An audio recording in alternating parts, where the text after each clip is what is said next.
desde el 37 hasta el 45. Y les invito a que se pongan de pie para dar lectura a la palabra de Dios. Voy a leer en voz alta, siguen en sus Biblias. Lucas 9:37 en adelante. Dice así la palabra del Señor. Y he aquí, un hombre de la multitud clamó diciendo: Maestro, te ruego que veas a mi hijo, porque es el único que tengo. Y sucede que un espíritu le toma y de repente da voces y le sacude con violencia y le hace echar espuma, estropeándole. A duras penas se aparta de él. Y rogué a tus discípulos que lo echasen fuera, y no pudieron. Respondiendo Jesús dijo: Oh generación incrédula y perversa, ¿hasta cuándo he de estar con vosotros y os he de soportar? Trae acá a tu hijo. Y mientras se acercaba el muchacho, el demonio le derribó y le sacudió con violencia. Pero Jesús reprendió al espíritu inmundo y sanó al muchacho y se lo devolvió a su padre. Y todos se admiraban de la grandeza de Dios. Y maravillándose todos de todas las cosas que hacía, dijo a sus discípulos: Haced que penetren bien en los oídos esta palabra, porque acontecerá que el Hijo del Hombre será entregado en manos de hombres. Mas ellos no entendían estas palabras, pues les estaban veladas para que no las entendiesen, y temían preguntarle sobre estas palabras. Hemos pasado un momento como si estuviéramos presentes en ese momento, viendo cuando Jesús descendía del monte, la multitud y todo lo que pasó. Y esto ha sido guiado, escrito e inspirado por el Espíritu Santo. Recibámoslos así en nuestros corazones. Señor, gracias por tu palabra. Bendícela. Ilumina, Señor, tu palabra. Ilumínanos a nosotros. Señor, te pido, Padre, que nosotros podamos absorber y tomar a pecho, Señor, lo que tú tienes para con nosotros en este pasaje, en el nombre de Jesús. Amén. Pueden tomar asiento, hermanos. Me encanta la forma en que un papá habló a Jesús. Y él dijo: Maestro, te ruego que veas a mi hijo. Precioso. Yo creo que esa es la oración de cualquier padre o cualquier madre. Maestro, te ruego que veas a mi hijo. El contexto particular es impresionante, ¿verdad? Porque estamos viendo que en este día el Señor había llevado a Pedro y Juan y Jacobo a la monte con un propósito, y esto era de él transfigurarse delante de ellos y manifestar su gloria. Entonces esa fue una experiencia impresionante, estando en un monte con el Señor Jesús, tener un encuentro con Jesús, ver su gloria, y vieron también un atisbo de lo que nos espera a nosotros. Porque cuando Jesús se transfiguró, brillaba en toda su gloria, y aparecieron también Moisés y Elías, que también estaban rodeados de gloria. La gloria emana de Dios, pero envuelve a los que son redimidos en el cielo. Y si puedes imaginar ese día cuando estamos en la presencia del Señor, rodeados de la gloria de Dios, en un resplandor, y tuvieron una experiencia totalmente única con el Señor Jesús, viendo que a través de la presencia de Moisés y presencia de Elías, era como para transmitir a nosotros que todo el Antiguo Testamento avala y respalda el ministerio de Jesucristo, que vino a ser Mesías, no solo para sanar y echar fuera demonios, sino también para ir a la cruz. Entonces, estamos viendo primero un paréntesis, se puede decir que por un lado estamos viendo la gloria de Jesús, y después la sanidad del muchacho lunático, y después se encierra con el otro paréntesis que es, ojo, escuchen bien esto, voy a ser entregado y voy a sufrir. Así que vamos a mirar esto un poco de cerca. Oye, ¿cómo pudo haber sido acompañar a Jesús en esos días? Y a través de los evangelios podemos imaginar lo que puede ser. Descendieron del monte después de esta experiencia increíble. Y cuando llegaron a la base del monte, había una multitud de personas que seguramente estaban allá porque sabían que Jesús subió con sus 3 discípulos a la cumbre para un propósito que ellos desconocían. Pero cuando estaban descendiendo del monte, imagínense, los 3 discípulos, Pedro, Juan y Jacobo, impresionados, transformados con esa experiencia tan fuerte, y estaban sintiendo con mucho pavor. Entonces van bajando, ven una multitud de varias personas, y cuando estaban acercando se dieron cuenta que había un debate entre los 9 discípulos de Jesús y los escribas. ¿Qué pasó? Pues Jesús había dado autoridad y poder a los apóstoles para sanar, y hubo un muchacho lunático que se puede traducir epiléptico, y tenía esos síntomas síntomas epilépticos, y entonces ya los discípulos no pudieron sanar el muchacho y echar fuera el demonio. Entonces hubo una controversia entre los escribas y los 9 discípulos. Y en todo ese debate, ya vieron de lejos que Jesús descendía con los muchachos, y era como que se asustaron un poco porque venían el Señor Jesús a la situación. Y llegan a ver que lo que está pasando,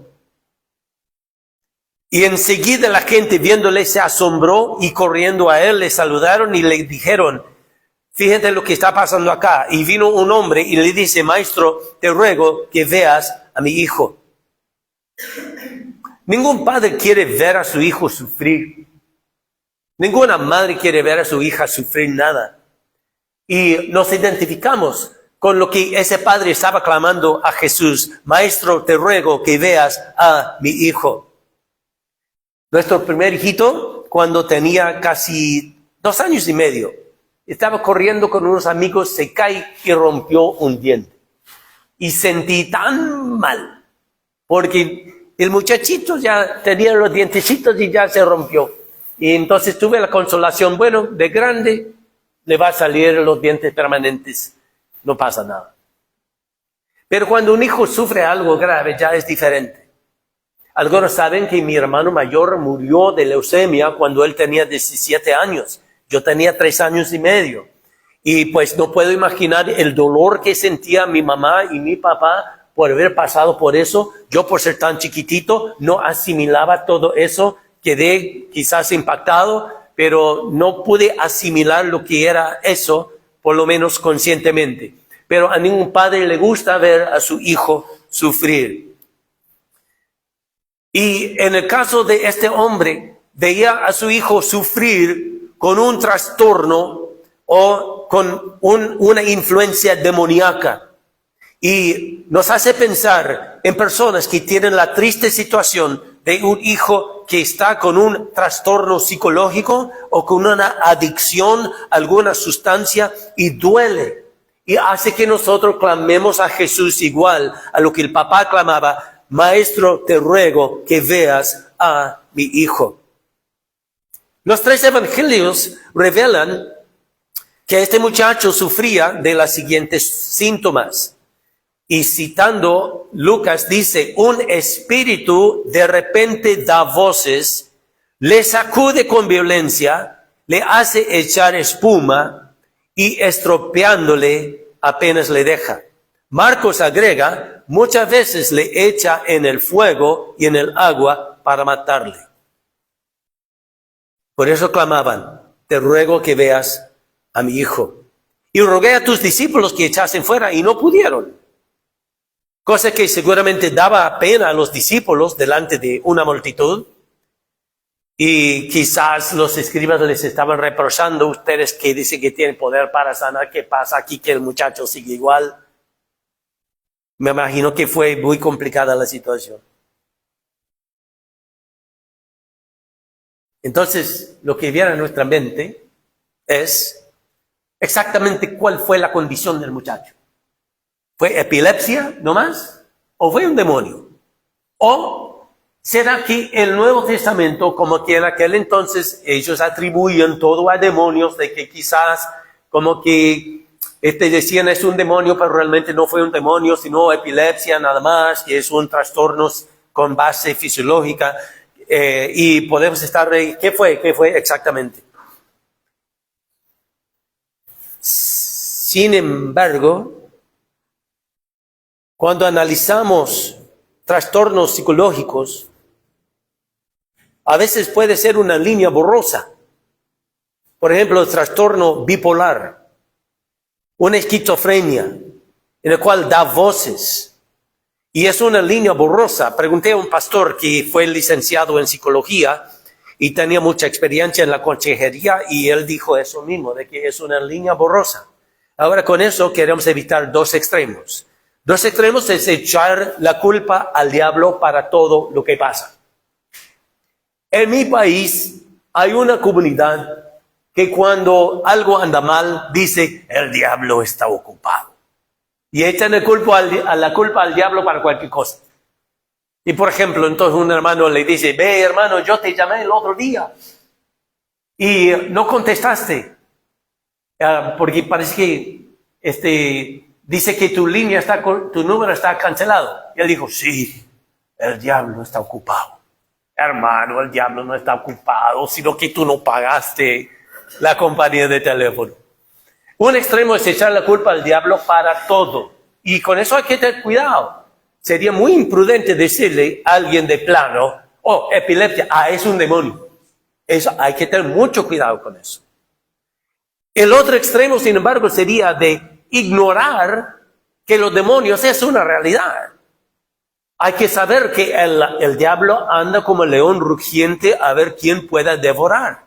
El pasaje que se leyó de Efesios 6 nos hace recordar que nosotros estamos en una guerra espiritual y tenemos que vestirnos con toda la armadura de Dios, levantar el escudo de fe para apagar los dardos del enemigo y estar firmes en nuestra fe. Y habla sobre principados, potestades en los aires. Entonces, la Biblia revela que no estamos en un mundo materialista, en el cual somos nosotros nomás, sino que habla de Dios, habla también de demonios y de ángeles y nosotros los seres humanos. Es una realidad. Entonces, hay que tomar en cuenta eso en la oración. ¿Qué dice Jesús al respecto? ¿Qué dijo él? Tus discípulos no pudieron sanarle. Él respondió. ¿Sabe cómo respondió? Oh generación incrédula y perversa, ¿hasta cuándo he de estar con vosotros y os he de soportar? Trae acá a tu hijo. Cuando estamos leyendo el texto, no tenemos el tono de voz. ¿Será que estaba molesto? ¿Será que estaba hinchándoles?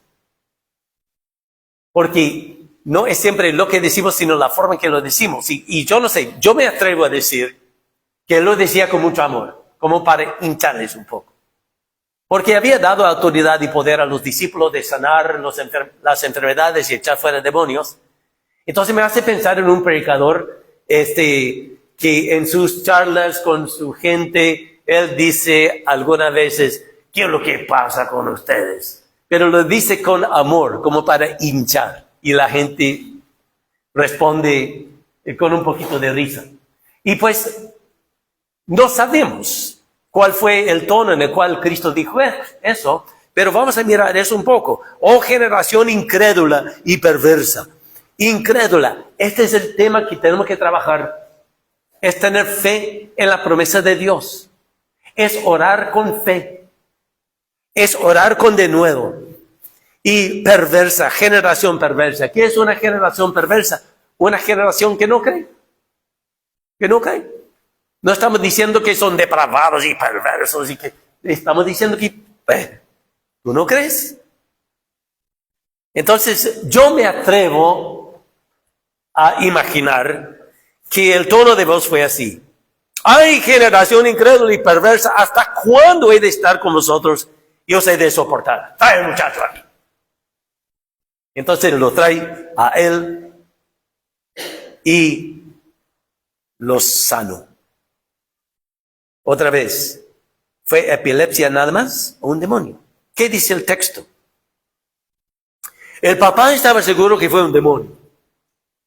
Y quizá podemos concluir, no, que en aquel entonces así pensaba la gente, que yo de qué. ¿Sí? Está bien.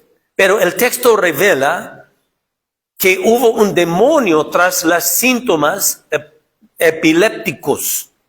Y relata que Jesús reprendió al espíritu inmundo.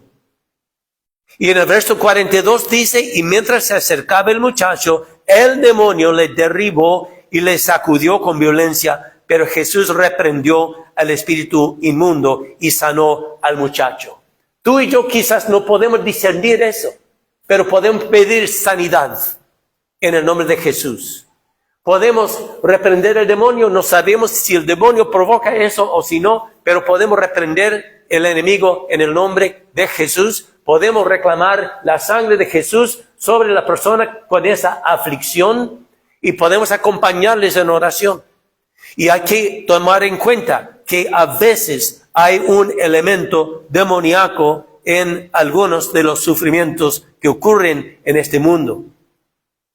Y si Jesús reprochó a sus apóstoles que había sanado un montón de gente y echado fuera un montón de demonios, como estamos viendo en el texto, que los envió con esa autoridad, volvieron diciendo, wow, hasta los demonios están sumisos a nosotros.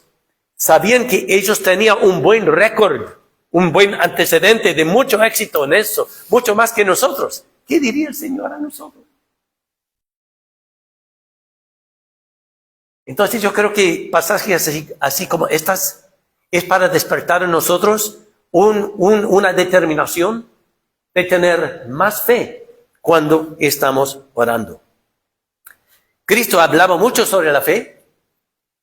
En Mateo 17, versículo 20, fue el mismo evento, según relata Mateo 17, y en ese contexto él dijo a los discípulos, si tuvieras fe como un grano de mostaza, diréis a este monte, pásate de aquí allá, y se pasará, y nada os será imposible. En Marcos 11, 24, dice, todo lo que pidieres orando, creed que lo recibiréis y os vendrá. Y un buen día estaba estudiando este texto en Marcos 11, 24. Y empecé a analizar un poco el griego. Y pude ver que el verbo recibiréis en el griego está conjugado en otro tiempo. En la Reina Valera dice, creed que lo recibiréis y os vendrá. Tiempo futuro. El griego lo tiene en tiempo pretérito. Creed que lo recibisteis. Y yo les cuento esto, hermanos, porque de verdad, si estamos seguros que algo es la voluntad de Dios, hay que pedirlo con fe y confiar que ya viene. Quizás tenemos que esperar, pero confiar ya viene. Cuando marcamos pedidos ya, pedimos algo o pedimos un delivery de cualquier cosa y contentos decimos, ya pedí eso. Y estamos confiados que va a llegar. Entonces, hermanos, cuando algo es la voluntad de Dios, que estamos pidiendo, creed que lo recibisteis, tiempo pretérito, si es la voluntad de Dios, creed que lo recibisteis. Yo creo que el Señor me reprocharía más que nadie en cuanto a tener poca fe. Y yo estoy creciendo en eso también. Pero les cuento que unos años atrás estaba trabajando en un ministerio a las personas que no tenían casas en los Estados Unidos. Y llegó un señor y empiezo a conversar con él. Me contó su historia de que le pasó esto y lo otro, que su esposa le dejó y que años que no habla con la hija. Entonces, él ya es creyente, aunque estaba pasando por un momento difícil, sin techo, sin trabajo. Entonces, Dios puso en mi corazón hablarle de Marcos 11:24. Entonces, le digo, mira hermano, vamos a orar. Y mira lo que dice acá. Cree que lo recibiste. Vamos a pedir esto, que tú puedas tener contacto con tu hija. Y oramos así. Días después, se me acerca y me dijo, ¿sabe qué? Mi hijo me contactó. Mi hija pudo contactarme. Y fue impresionante. Santiago 1:6 también habla de la fe, diciendo, pida con fe, no dudando nada, porque el que duda es semejante a la onda del mar que es arrastrada por el viento y echada de una parte a otra. ¿Cuántos pueden identificarse con eso? ¿Cuántos estamos creciendo en la fe? ¿Cuántos sentimos una cosita como que, ojo, pon cuidado en eso? Pon cuidado en eso. Pida con fe, no dudando nada. Claro, no vamos a pedir caprichos y cosas que no tienen sentido, pero cosas que sabemos que es la voluntad de Dios. Pidamos con fe. Yo estoy sintiendo aquella sensación que a veces uno predica a la congregación y uno siente que uno está predicando a uno mismo también. Porque yo no sé de ti, pero a veces yo no alcanzo esto. A veces yo soy el más cobarde en cuanto a la fe, el más incrédulo en cuanto a la fe, y tengo que pedirle perdón a Dios. Porque estas escrituras me inspiran. Híjole, tengo que orar con más fe de que Dios va a obrar. Entonces, estamos en un contexto en el cual hay gente que está sufriendo y hay gente que está sufriendo de muchas cosas. Daños emocionales, consecuencias del pecado. Puede haber raíces en sus vidas que da lugar a muchas cosas que no son de bendición. Y son momentos cuando tenemos que tener muy en cuenta que vivimos en una guerra espiritual. Y en este proceso hay que tener en cuenta que la Biblia revela que Cristo está sentado a su diestra en los lugares celestiales, sobre todo principado, autoridad, poder y señorío, y sobre todo nombre que se nombra no solo en este siglo, sino también en el venidero. Hermanos, si podemos captar la grandeza de Cristo.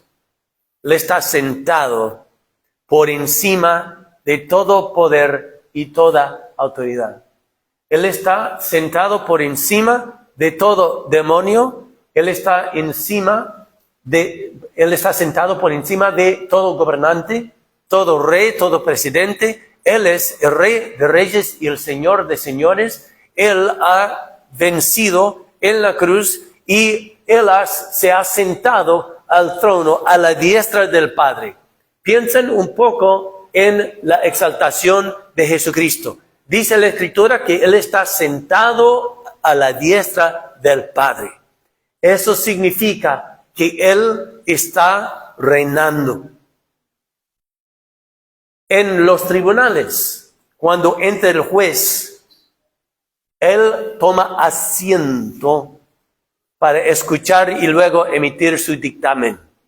Es una postura de autoridad. Cristo tiene autoridad sobre enfermedades y sobre demonios y nosotros debemos tener eso muy en cuenta. No son todos los días que vamos a encontrar a alguien con un trastorno así de fuerte o con una manifestación demoníaca, pero cuando se presenta, Cristo tiene autoridad sobre ellos y nosotros somos miembros del cuerpo de Cristo. Amados hermanos, como dice Efesios 1, Dios sometió todo bajo los pies de Jesús. Y tú dices, pastor, pero yo no soy nadie, yo soy, qué sé yo, ni estoy enseñando. Oye, pero si tú eres miembro del cuerpo de Cristo, aunque te consideras, como les he dicho algunas veces, aunque te consideres un miembro insignificante como el dedito meñico del pie izquierda, tú eres miembro del cuerpo de Cristo y todo está sometido debajo de sus pies. Y no vamos a estar buscando demonios detrás de cada arbusto. Pero digo que a veces se enfrenta una situación así. Y aun cuando no estamos enfrentando una situación así, sabemos que hay fortaleza de pecado, sabemos que hay problemas, enfermedades, hay a veces trastornos psicológicos y vamos a clamar a Dios de que Él pueda ver a las personas que están sufriendo con la condición que sea. Vamos a clamar a Él.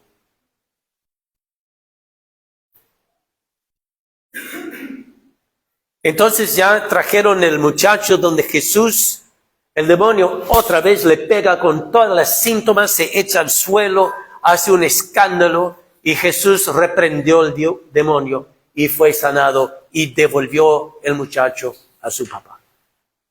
Maestro, te ruego que veas a mi hijo. Pregunta, ¿cómo están tus hijos? ¿Cómo están tus familiares? ¿Cuáles son las amenazas a los jóvenes y a los niños hoy en día? Son varios. Seguramente podremos poner una tabla acá y podremos desglosar un montón de amenazas al bienestar espiritual, emocional y física de la juventud y de la niñez. ¿Sí o no? Los niños pequeños son vulnerables. Hay que pedir por salud y protección sobre los hijos pequeños. Puede haber alguna cosa, un amigo en la escuela le puede enseñar una inmundicia en el internet. O le pueden decir, has jugado con Ouija para probar. Y nunca sabes, hay que pedir que el Señor guarde a los hijos pequeños, física, emocional y espiritualmente, porque son vulnerables. Y cuando tomas en cuenta las atrocidades que se cometen contra los menores, es asombroso que seguramente hay personas que sí tienen un demonio para ser capaz de hacer daño a los niños pequeños. Y hay que orar por los chicos pequeños. Hay que orar por los juveniles y los preadolescentes porque están pasando por muchos cambios, crecimiento, confusión, luchas emocionales, intelectuales, sociales y morales. Igual los adolescentes, los jóvenes adultos. Y hay que orar por liberación por aquellos que están en el vicio. Me encanta lo que dijo el papá de este muchacho. Maestro, te ruego que veas a mi hijo. Y yo quisiera pedirte que tú puedas inclinar la cabeza en este momento y que puedas reflexionar un poco. ¿Quién es alguien de repente de tu familia que está sufriendo o está extraviado, para que puedas orar en silencio, clamando a Él por tus hijos o por tus familiares o por alguien, clamando a Dios? Maestro, te ruego que veas a mi hijo. Maestro, te ruego que veas a mi primo, a mi sobrino. Maestro, te ruego que veas a mis papás, a mis tíos. Maestro, te ruego que veas a mis hermanos o a mis hermanas o primas. Un momento de silencio en el cual puedes hablar con Dios y entablar los nombres de los seres queridos, pidiendo que Cristo mueve en sus vidas.